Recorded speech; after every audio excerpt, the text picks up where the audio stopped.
तुकाराम मुंढेंच्या अविश्वास ठरावावरून रंगलेल्या नाट्यामध्ये सामनानं थेट मुख्यमंत्र्यांनाच टार्गेट केलेलं आहे। तुकाराम मुंढेंविरोधात 104 तर बाजूने 6 मतं पडलेली आहेत।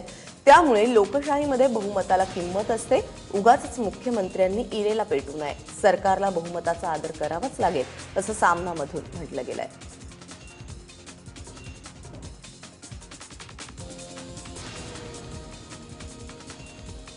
तुकाराम मुंढे जरा जपून असं सामनामध्ये म्हटलं गेलेलं आहे। स्वतः मुख्यमंत्री विरोधकांशी संयमाने वागतात व तेवढा संयम ठेवायलाच हवा।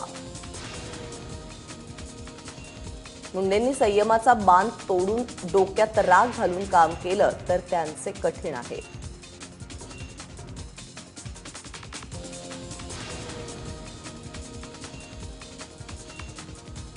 लोकशाहीत बहुमताला किंमत असेल तर मुख्यमंत्र्यांनी उगाच इरेला पेटू नये।